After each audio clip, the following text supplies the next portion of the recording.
السلام علیکم ورحمۃ اللہ وبرکاتہ۔ الحمدللہ الذی ہدانا الی صراط مستقیم، اللہم صلی علی محمد وعلی آلہ واصحابہ وامتہ اجمعین، اما بعد فاعوذ باللہ من الشیطان الرجیم، بسم اللہ الرحمن الرحیم۔ رب اشرح لی صدری ویسر لی امری واحلل عقدۃ من لسانی یفقہوا قولی، سبحانک لا علم لنا الا ما علمتنا انک انت العلیم الحکیم۔ صدق اللہ العظیم۔ اللہم صلی وسلم علی سیدنا محمد۔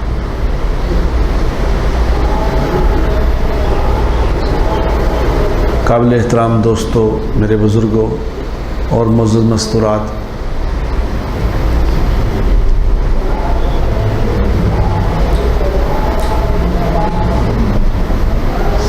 انسان کا سسٹم اللہ تعالیٰ نے ایسا بنایا ہے کہ جو بات اس کے سامنے آنی کم ہو جائے نا، کہ جو بات اس کے سامنے اب نہ آئے، آہستہ آہستہ اس کو بھول جاتا ہے۔ کسی بھی چیز کو یاد رکھنے کے لیے اس کو بار بار کہنا پڑتا ہے، دیکھو یہ نہ کرو، دیکھو ایسا نہیں ہے، یہ تمہاری خیر کی چیز ہے، یہ تمہارے لیے نقصان دہ ہے، یہ تمہارے فائدے کی بات ہے، بار بار بتانی پڑتی بات۔ اللہ پاک نے اس کی ڈیزائننگ ایسی کی ہے۔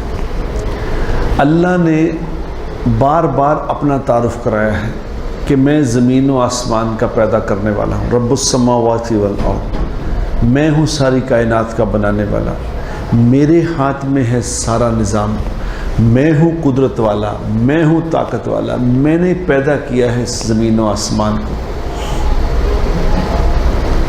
میرے ہاتھ میں ہے تمہارا نفع نقصان، میں ہوں جو عزت دیتا ہوں، میں ہوں جو ذلیل کرتا ہوں، مجھے کوئی مجبور نہیں کر سکتا، اللہ کو کوئی مجبور نہیں کر سکتا، اللہ کو کوئی دھمکی نہیں دے سکتا، اللہ کو کوئی ڈرا نہیں سکتا، اللہ کو کوئی خوف زدہ نہیں کر سکتا، اللہ کو کوئی دکھ نہیں پہنچا سکتا۔ ہر وہ عیب جو کسی انسان میں ہو سکتا ہے، اللہ اس عیب سے پاک ہے۔ یہ بند کر دو اس کو، پنکھے کو۔ جو لفظ عیب ہے، اللہ اس عیب سے پاک ہے، اللہ میں کمی کوئی نہیں، خامی والا کوئی چکر ہی نہیں، اللہ کی ہر چیز کمپلیٹ ہے، اللہ کا علم کامل ہے، کامل علم جس میں کوئی غلطی کی گنجائش ہے ہی نہیں۔ جو اللہ کہہ رہے ہیں ایسا ہی ہوگا، اس میں یہ نہیں ہوگا کہ نہیں کبھی ہو جائے کبھی نہیں ہوگا، نہیں، ایسا ہی ہوگا۔ جس چیز میں اللہ نے نقصان بتایا، اس میں نقصان ہی ہے، اس میں تو فائدہ کبھی نہیں نکلے گا۔ ہاں، اس نقصان کی چیز میں سے اللہ اگر فائدہ نکالنا چاہیں گے تو اللہ فائدہ نکال لیں گے۔ جو بظاہر نقصان کی چیز نظر آتی ہے، اگر اللہ چاہیں گے تو اس میں سے فائدہ نکال لیں گے۔ اگر اللہ چاہیں گے، جس چیز میں فائدہ نظر آ رہا ہے، اللہ چاہیں گے تو اس میں سے نقصان نکال دیں گے۔ اللہ کے ہاتھ میں ہے سارا معاملہ۔ اللہ نے یہ مثالیں دے دے کے بات سمجھائی انسانوں کو، اللہ سمجھاتے ہیں مثالیں دے کے، کہ موسیٰ علیہ السلام کی مثال اللہ قرآن کے 28 سپاروں میں سمجھا رہے ہیں۔ 28 سپاروں میں موسیٰ علیہ السلام کا ذکر ہے۔ کیا بتا رہے ہیں کہ موسیٰ علیہ السلام کو ہم نے کہا کہ تیرے ہاتھ میں کیا ہے؟ کہ جی ڈنڈا ہے۔ کیا کرتے ہو اس سے نفع کی چیزیں گنائیں، میں اسے پتے جھاڑتا ہوں، اس سے یہ بکریاں چراتا ہوں، اسے ٹیک لگا لیتا ہوں، اسے نفع گنائے۔ تو اللہ نے کہا پھینک۔ جب وہ ڈنڈا پھینکا تو وہ تیز تیز چلنے والا سانپ بن گیا۔ سانپ ایسے نہیں کہ بڑا موقع سانپ ایسے سانپ بیٹھا ہے، نہیں، تیز تیز چلنے والا سانپ۔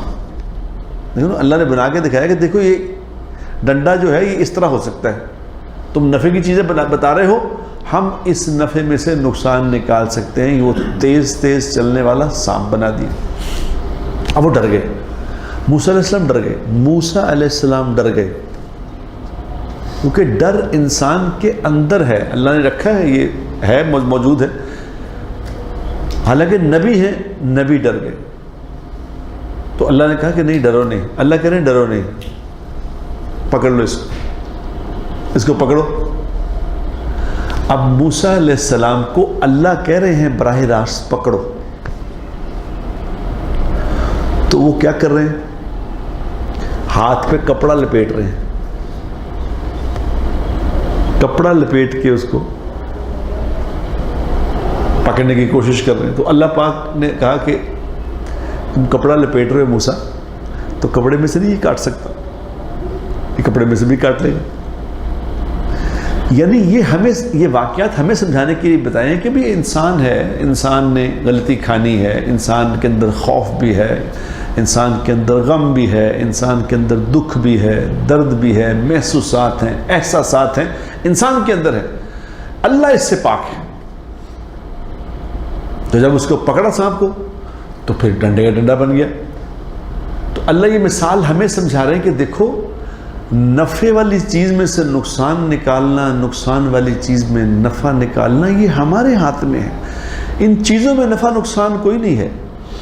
تم ان سے وہ کام نہیں لے سکتے، یہ ہم کرا سکتے ہیں. یہ اللہ بار بار سمجھا رہے ہیں، بار بار بتا رہے ہیں. 28 سپاروں میں بتا رہے ہیں کہ یہ ہے، میں کر سکتا ہوں، میں یہ طاقت ہے، میری یہ طاقت ہے، میری یہ طاقت ہے. لیکن انسان بھول جاتا ہے، پھر بھول جاتا ہے، پھر وہ مخلوق کی طرف دیکھنا شروع کر دیتا ہے کہ نہیں میرا فلاں کام کر دے گا، میرا فلاں کام کر دے گا. کیونکہ میرے دوستوں، میرے بھائیوں، ہمیں چیزوں کے نفع نقصان پتہ ہے، چیزوں کے نفع نقصان ہم کسی حد تک جانتے ہیں، لیکن اعمال کے نفع نقصان ہمیں بہت کم لوگوں کو پتہ ہے کہ اعمال کا کیا نفع ہے. مجھے کچھ دن پہلے ایک آدمی نے کہا کہ اس نے کہا جی وہ آپ کہتے ہیں میں نماز رزق کی تنگی دور کرتی ہے، تو میں تو نماز پڑھتا ہوں، میں نماز پڑھتا ہوں، رزق کی تنگی تو دور نہیں ہوتی.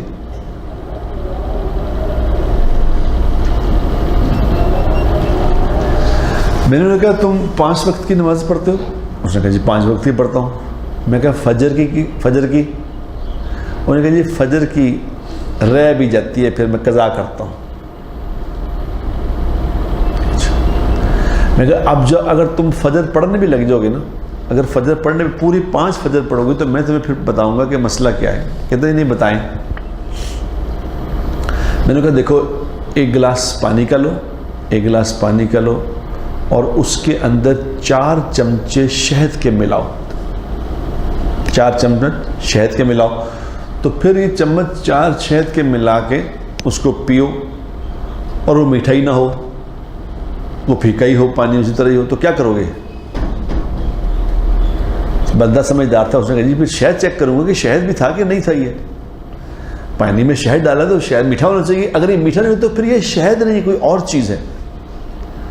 میں کہا یہ تمہیں سمجھ ہے نا اس بات کی؟ کہتا یہ سمجھ ہے. تو میں نے اسے کہا، میں نے کہا دیکھو، یہ شہد کا نفع نقصان تو کبھی نہ کبھی گڑبڑ بھی ہو سکتا ہے، نہ میٹھا ہو شہد، لیکن اعمال کا نفع نقصان گڑبڑ نہیں ہو سکتا. نماز پڑھنے والا ہو اور اس کے رزق کی تنگی دور نہ ہو، یہ نہیں ہو سکتا، یہ نہیں ہو سکتا. اگر نماز پڑھنے سے رزق کی تنگی دور نہیں ہو رہی، پھر نماز چیک کرنی پڑے گی یہ کیا پڑھ رہا ہے، کیا پڑھ رہے ہو. یہ تو ہو نہیں سکتا تھا کہ نماز پڑھو اور رزق کی تنگی رہے، یہ نہیں ہو سکتا. اگر ایسا ہے تو پھر نماز چیک کرنی پڑے گی. تو میں نے اس سے عرض کیا، میں نے کہا دیکھو، نماز کو عزت دینا سیکھو، نماز کو عزت دینا سیکھو. وہ کیا ہوتی ہے نماز کو عزت دینا؟ کیسا ہے؟ میں کہ نماز کو عزت دینا ایسا ہے، یہ ہمیں حضور اکرم صلی اللہ علیہ وسلم نے سمجھایا کہ نماز کی عزت کیسے ہوتی ہے. وہ کہتے ہیں کیسے؟ میں نے کہا امی عائشہ رضی اللہ تعالی عنہا بتاتی ہیں کہ حضور اکرم صلی اللہ علیہ وسلم گھر میں ہوتے تھے، گھر میں ہنس بول رہے ہوتے تھے، اسی طرح گپ شپ ہو رہی ہوتی تھی، ہنسی مذاق کی باتیں ہوتی. حضور اکرم صلی اللہ تعالی وسلم گھر کے اندر بالکل ایسے لگتا تھا جیسے عام ہے، بس عام انسان، اس طرح گھر میں رہتے تھے. گھر کا کام کر رہے ہیں، بیوی کے ہاتھ بٹا رہے ہیں، صفائی میں ہاتھ بٹا رہے ہیں، عام انسانوں کی طرح. تو امی جان کہتی ہیں کہ گھر میں بالکل ایسے نارمل ہو رہے ہوتے تھے. جو ہی اذان ہوتی تھی تو ایک دم ایسا لگتا تھا کہ حضور ہمیں پہچانتے ہی نہیں. ایک دم ایسا لگتا تھا اجنبی ہو جاتے تھے، اجنبی. تو کہہ رہی میں 2-4 دفعہ دیکھا یہ کیا ہوتا ہے آپ سے، جو ہی اذان ہوتی تو ہمیں ایک دم تعلق ہی ختم کر دیتے ہیں. کہہ رہی ایک دفعہ میں نے کہا یا رسول اللہ میں عائشہ ہوں. تو آپ صلی اللہ علیہ وسلم فرمایا مجھے کچھ یاد نہیں، اب مجھے کچھ یاد نہیں، میرے اللہ نے بلا لیا. بس جب اللہ بلا لے پھر میرا کسی سے کوئی تعلق نہیں. تو میں نے کہا یہ ہے نماز کو عزت دینا. جو اس طرح ہو جائے گا کہ جب نماز کا وقت آ جائے پھر سے کچھ اور یاد نہ رہے، پھر نماز ہی پڑھنی. تو میں اس کو خود گارنٹی دینے کو تیار ہوں کہ اس آدمی، اس نمازی کی اگر روزی تنگ ہو جائے تو آ کے مجھ سے لے لے. یہ نہیں ہو سکتا.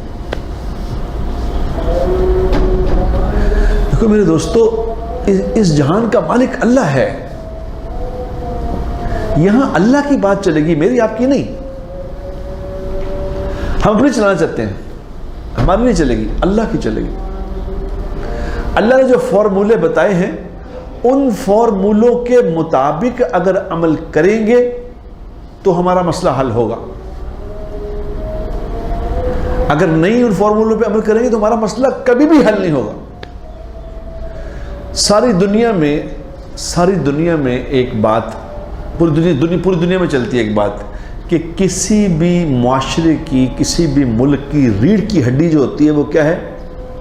معیشت. کسی سے پوچھ کے دیکھو جی ریڑھ کی ہڈی کیا ہوتی ہے، کہتے ہیں معیشت. جسے مرضی پوچھ کے دیکھو تو کیا معیشت. تو اس سے یہ پوچھو پھر یہ معیشت کی ریڑھ کی ہڈی کیا ہے؟ کسی ملک کی ریڑھ کی ہڈی تو معیشت ہے. تو معیشت کی ریڑھ کی ہڈی کیا ہے؟ معیشت کیسے ٹھیک ہوگی؟ یہ فارمولہ قرآن بتاتا ہے. یہ فارمولہ قرآن نے بتایا ہے. وَمَن يَتَّقِ اللَّهَ يَجْعَل لَّهُ مَخْرَجًا وَيَرْزُقْهُ مِنْ حَيْثُ لَا يَحْتَسِبُ. قرآن کہتا ہے کہ تم میری نافرمانی کے کام چھوڑ دو. تم میری نافرمانی کے کام چھوڑ دو. جس سے منع کیا اس سے منع ہو جاؤ. جس سے منع کیا گیا اس سے منع ہو جاؤ. تو کیا کروں گا؟ کیا تو 2 کام ہوں گے. 2 انعام تمہیں اس پہ ملیں گے. ایک پہلا انعام یہ ملے گا کہ جب تمہیں کوئی پریشانی، کوئی مشکل، کوئی پرابلم آئے گی تو اس پرابلم سے نکلنے کا راستہ ہم خود تمہیں دکھائیں گے. اللہ کہہ رہے ہیں ہم خود دکھائیں گے. اور نمبر 2، تمہاری روزی وہاں سے آئے گی جہاں تمہارا گمان بھی نہیں جاتا، جو تم سوچ بھی نہیں سکتے وہاں سے روزی آئے گی. جس جگہ کو تم سوچتے ہو نا کہ یہ میرا پلاٹ ہے، یہ میری دکان ہے، یہ میرا یہاں سے یہ کر لوں گا، میں یہاں سے وہ حالات اگر خراب ہوتے ہیں تو آدمی سوچتا ہے نا کہ میرے حالات اگر خراب ہو گئے تو یہ 2 گاڑیاں کھڑی ہیں ان کو بیچ دوں گا، میں اس کو یہ کر لوں گا، میں وہ سب پلاٹ ہے میرا. یہ اللہ کرے نہیں، جو تمہارے گمان میں ہے یہاں نہیں، اس سے نہیں بنے گا مسئلہ. ہم تمہیں وہاں سے روزی پہنچائیں گے جو تمہارے گمان میں بھی نہیں ہے، جو تم سوچ بھی نہیں سکتے، وہاں سے آئے گی روزی. یہ چلائیں گے ہم سسٹم اگر تم میری نافرمانی چھوڑ دو. اب کسی کو کہیں جی نافرمانی چھوڑ دو معیشت ٹھیک ہو جائے گی. سمجھ آتی ہے بات؟ یہ بات نہیں سمجھ آتی. ہم یہ بات سمجھنے کو تیار بھی نہیں، ہمیں نہیں سمجھ آتی. اس بات کو سمجھنے کے تو ایمان چاہیے. جب تک میرے دوستو ایمان اتنا مضبوط نہیں ہوگا کہ اللہ نے جو فرمایا وہ حق ہے، اللہ کے نبی نے جو فرمایا وہ سچ ہے، تب تک کہاں بات سمجھ آئے گی؟ اس کے لیے تو پہلے بات چاہیے، پہلے اندر کا یقین چاہیے. کہ میرا یقین ٹھیک ہو کہ سب کچھ کے کرنے والی ذات اللہ کی ہے. اب کسی کو کہیں کہ جی آپ کا یقین ٹھیک نہیں ہے، میں آپ سے کہوں کہ آپ کو روزی کون دیتا ہے، کیا کہیں گے؟ کوئی کون بتائے؟ کسی کو کہوں میں روزی کون دیتا ہے؟ اللہ. اب یہی سوال قبر میں ہونا ہے، بتا تیرا پالنے والا کون تھا؟ جس طرح آپ یہاں کہہ رہے ہیں کہ روزی دینے والا اللہ ہے، تو وہاں بھی کہہ دیں گے پھر کیا مسئلہ ہے؟ پھر کیا مسئلہ ہے؟ لیکن سارے انبیاء کرام، سارے اولیاء کرام، سارے بزرگ یہ کہتے ہیں کہ سب سے مشکل سوال یہ ہے، سب سے مشکل سوال یہ ہے قبر میں تیرا پالنے والا کون تھا؟ تو ہم فوراً کہہ دیں گے اللہ ہے. ابھی یہاں کہہ رہے ہیں تو وہاں بھی کہہ دیں گے، پھر تو کوئی مشکل سوال نہیں. لیکن میرے دوستو ایسا نہیں ہے، ایسا نہیں. وہاں زبان نہیں بولے گی، وہاں دل کا یقین بولے گا جس پہ یقین بنا کے آئے تھے. یہ سب سے اوکھی بات یہ ہے کہ زبان سے تو یہاں تو ابھی جھوٹ ہی بول دیتا ہے. لوگوں کہہ نہیں دیتے کہ جی آپ بڑے حسین ہیں، حالانکہ کوئی بھی حسین نہیں. وہ آپ بڑے سمارٹ لگ رہے ہیں، حالانکہ وہ کوئی سمارٹ نہیں، مگر اس کو کہہ رہے ہیں کہ آپ بہت ہینڈسم ہیں، بڑے سمارٹ ہیں. لیکن وہاں نہیں یہ چلے گا، وہاں جو دل میں ہے وہ بولے گا، دل بولے گا. دل کا یقین اگر ہوگا کہ کرنے والی ذات اللہ کی ہے تو پھر اس کا عمل بتائے گا کہ یہ. اب اپنے ایمان سے بتاؤ، جس کو یقین ہو کہ پالنے والی ذات اللہ کی ہے، اگر یقین ہو پالنے والا کون ہے؟ اللہ، تو وہ نماز چھوڑ سکتا ہے؟ کیا خیال ہے؟ وہ کیسے نماز چھوڑے گا؟ وہ تھوڑے کہے گا جی مجھے ٹائم نہیں ملتا. اکثر میں چوکی داروں سے پوچھتا ہوں، جب ہم گشت کرتے ہیں چوکی داروں سے پوچھتے ہیں کہ جی نماز، وہ کہتے ہیں جی بس کی کریے، ڈیوٹی ہے، وقت نہیں لگتا. ڈیوٹی ہے یعنی ڈیوٹی کر رہے ہیں ہم، روزی کے لیے ڈیوٹی کر رہے ہیں تو وقت نہیں ملتا. تو میں نے اس سے کہا کہ روزی دینے والا کون ہے؟ کہتے روزی تو اللہ ہی دیتا ہے. آپ بتاؤ اس کا بول یہ میچ ٹھیک کر رہا ہے؟ وہ کہہ رہا ہے میں ڈیوٹی کر رہا ہوں، نماز نہیں پڑھ رہا کہ میری ڈیوٹی ہے. تو پوچھو پالنے والا کون؟ کہتا ہے اللہ. اس کا مطلب ہے یہ بول، اس کا یہ بول ہی ہے خالی، اس میں حقیقت کچھ نہیں. اتنی چھوٹی سی بات سمجھنے کی میرے دوستو، یہ بات تو چھوٹی سی ہے مگر اس میں سارے جہان کا مسئلہ اس میں ہے. آج میں گھر میں چاشت کی نماز پڑھ رہا تھا، کئی سال ہو گئے، اللہ کا احسان ہے میں کو 25 سال سے چاشت کی نماز پڑھتا ہوں. اب چاشت کی نماز کیوں پڑھتا ہوں بھلا؟ اب میرا بیٹا بھی دیکھ رہا تھا پاس، تو وہ بیٹا وہ تو کوئی نہیں پڑھ رہا تھا. میں نے دیکھا یہ بیٹھا پاس، اس کو وہ نہیں پڑھ رہا. کیوں؟ حضور اکرم صلی اللہ علیہ وسلم یہ فرما رہے ہیں، حضور اکرم صلی اللہ علیہ وسلم یہ فرما رہے ہیں کہ مومن کی روزی چاشت کی نماز ہے. مومن کی روزی، اس کا مفہوم ہے کہ مومن کی روزی کیا ہے؟ چاشت. جو چاشت کی نماز کے 6 نفل پڑھے گا، جو چاشت کی نماز کے 6 نفل پڑھے گا، اس کی روزی کا نظام آسمان سے اترنا شروع ہو جائے گا، زمین پہ نہیں، آسمانی پروگرام شروع ہو جائے گا. بغیر محنت کے روزی ملے گی انشاءاللہ تعالی. میں 25 سال سے آزمایا ہوا فارمولا آپ کو بتا رہا ہوں.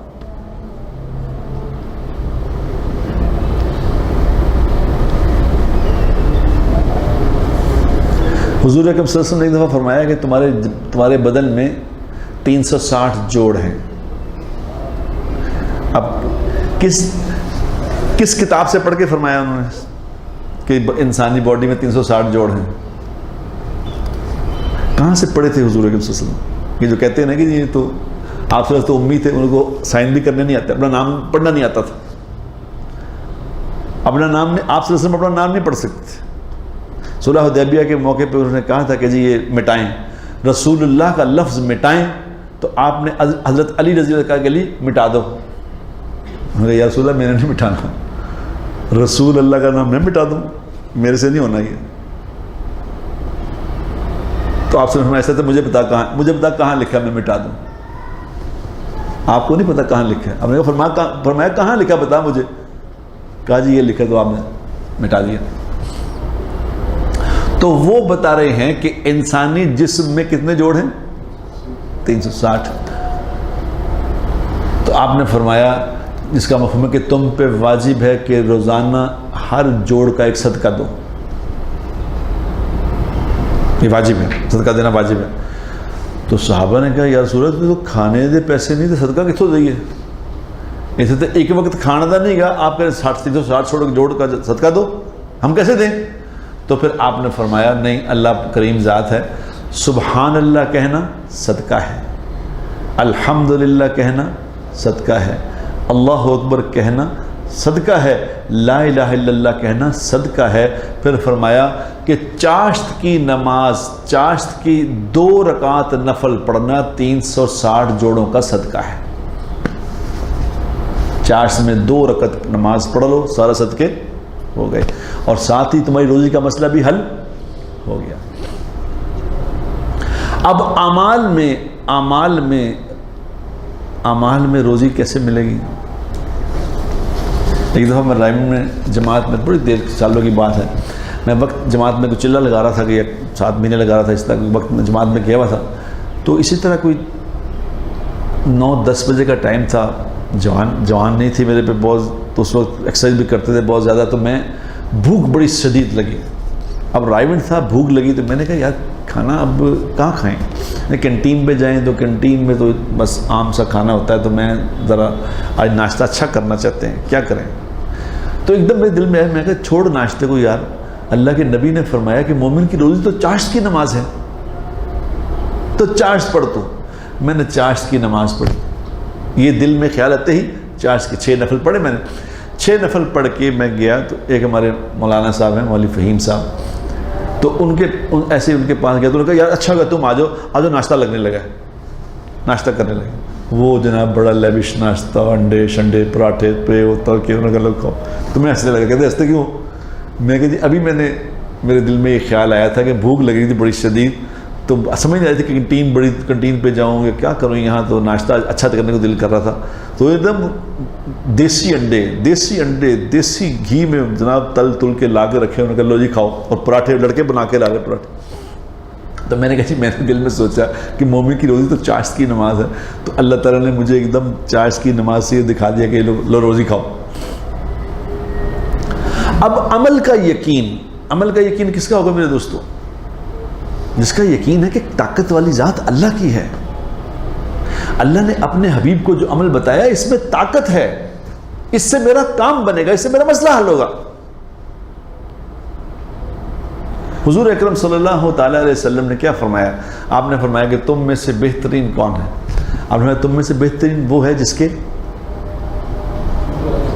اخلاق اچھے.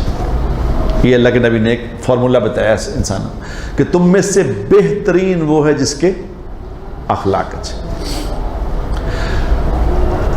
2-4 دن 5 دن پہلے کی بات ہے, مجھے مولانا طارق جمیل صاحب نے ایک واقعہ سنایا. اب نے کہا ابھی میں گیا تھا وہاں, کینیڈا گئے ہوئے تھے پیچھے, ابھی پچھلے مہینے اس مہینے کینیڈا, اسی مہینے میں کینیڈا گئے ہوئے تھے. تو کینیڈا کہہ رہے, میں کینیڈا جب پتہ نہیں وینکوور میں تھے یا کوئی اور شہر تھا, وینکوور ہی بتایا, کہتے وینکوور میں تھا. تو میں نے ان سے کہا, لوگوں سے وہاں پہ جو ہمارے دوست تھے, کہ یار یہاں سلیم رضا کی قبر ہے کہیں. سلیم رضا کون تھا؟ سلیم رضا ایک سنگر تھا پاکستان کا, بڑا مشہور سنگر تھا کسی زمانے میں, جب یہ ابھی پاپ میوزک نہیں آیا تھا, یہ درد نہیں آئی تھی, تو وہ اچھا سنگر تھا بڑا. تو اب سلیم رضا کہہ رہے یہاں کہیں دفن ہے, اس کی قبر ڈھونڈو. اب وہ ڈھونڈتے 3-4 دن کہہ رہے لوگوں نے ڈھونڈا, مجھے کسی کو قبر نہیں ملی, کہ سلیم رضا کی قبر تو کوئی ہے نہیں, ملنی نہیں رہی. کیونکہ اب وہ اس کو دفن ہوئے بھی, میرے خیال 82 میں اس کا انتقال ہوا تھا, دفن ہوئے بھی کتنے سال ہو گئے, یا 25 سال کے قریب ہو گئے. اب وہ سلیم رضا کون تھا؟ سلیم رضا تھا پہلے کرسچن, اس کا نام تھا ڈینیل. ڈینیل سے اللہ نے اس کو ہدایت دی, مسلمان ہو گیا. اب مسلمان ہو گیا تو اس نے نام رکھا سلیم رضا. سنگر تھا، گانے گاتا تھا، مسلمان ہوا تو اسی طرح کا مسلمان تھا. ظاہر ہے مسلمان ہی کمزور ہے تو بیچارہ عیسائی سے مسلمان ہوا. تو وہی جا کے کہیں وہ اب گانے اور یہاں مشہور ہو گئے اور لوگ آگے گانے والے، تو وہ وہاں کینیڈا شفٹ ہو گیا، وہیں جا کے مر گیا. تو 4 دنوں کے بعد کہہ رہے کسی ساتھی نے بتایا کہ جی مجھے قبر مل گئی اس کی. کہہ رہے کہ میں 1.5 گھنٹے کی ڈرائیو کر کے اس کے قبرستان پہ گیا. اس کی قبر کو اوپر تک اس کے کتبہ سا لگا ہوا تھا، اس کو صاف صوف کر کے دیکھا تو اس پہ لکھا ہوا تھا سلیم رضا.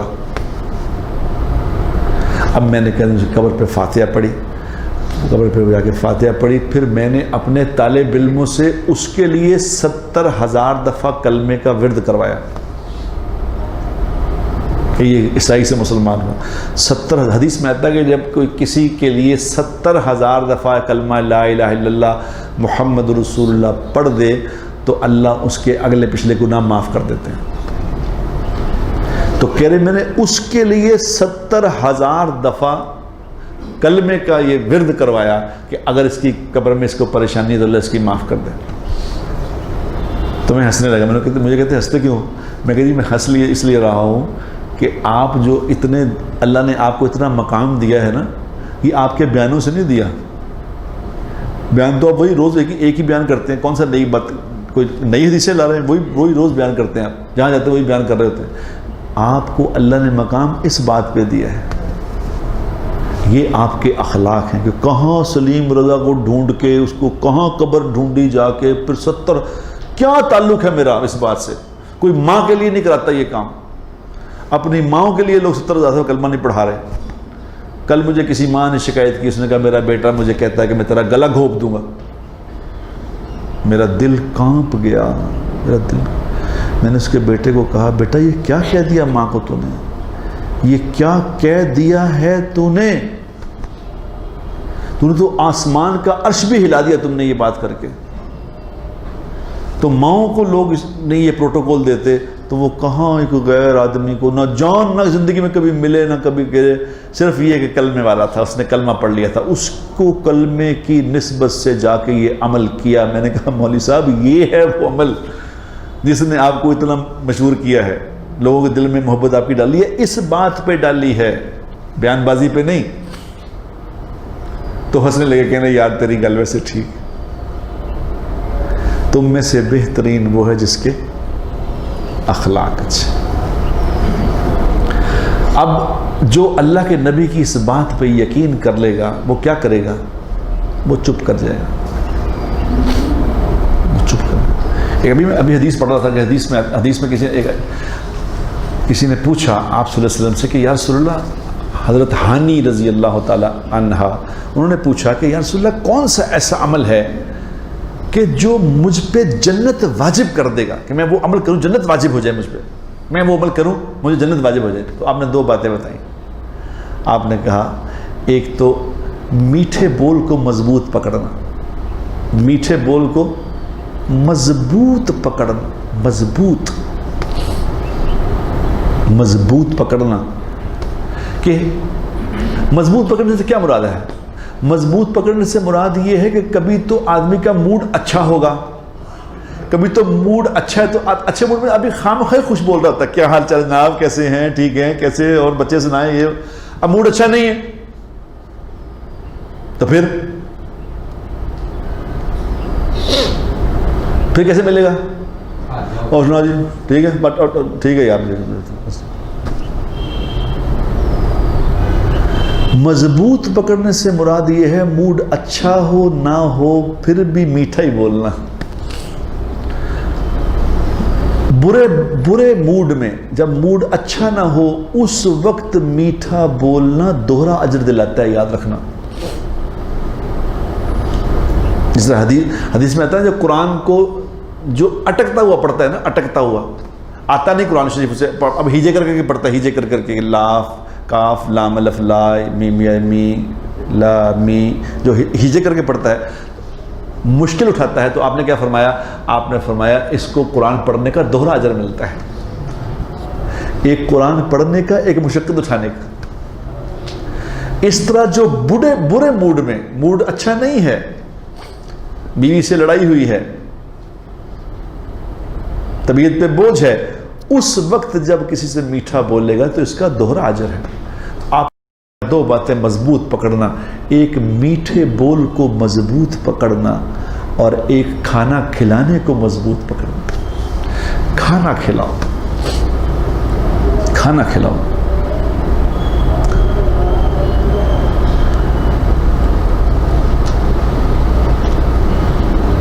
کل مجھے مولانا نے بتایا، انہوں نے کہا میں ملک ریاض صاحب ہے نا یہ بحریہ ٹاؤن والے، اللہ کے کوئی نظام ہوتا ہے، اللہ کا پیچھے کوئی عمل ہوتا ہے جو اللہ کے ہاں مقبول ہے۔ تو کہتے ہیں ان کے ہسپتال میں، انہوں نے جو ہسپتال بنائے ہیں تو وہاں 80% لوگوں کا علاج فری ہوتا ہے۔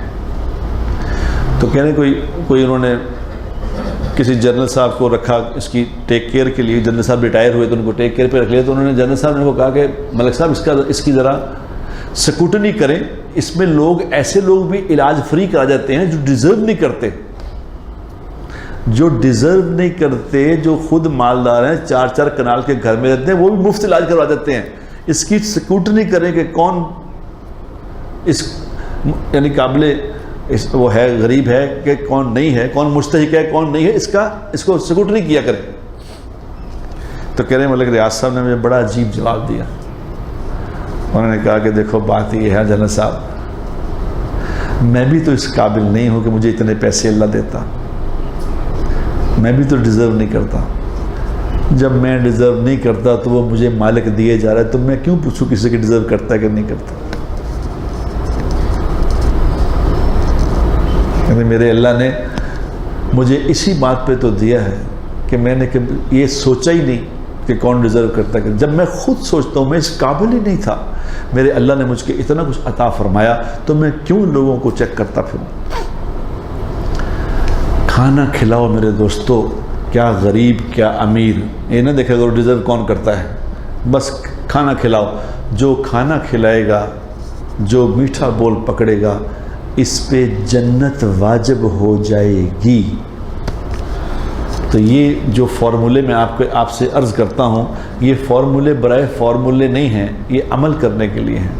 ان میں 2 باتیں آج آپ سے عرض کی ہیں، ان کی ارادہ، ان کی نیت کرو۔ ایک کیا؟ ایک نماز کو عزت دو۔ نماز کو عزت دو کا مطلب کیا ہے کہ جب نماز کا وقت ہو جائے پھر کسی اور کام میں نہ لگو۔ اور دوسرا میرے دوستو، اپنے اخلاق اچھے کرو، میں بھی اچھے کروں، آپ بھی اچھے کریں، میں بھی اس پہ عمل کروں، آپ بھی عمل کریں گے انشاءاللہ۔ اللہ مجھے اور آپ کو اس پہ عمل کی توفیق عطا فرمائے۔ وآخر دعوانا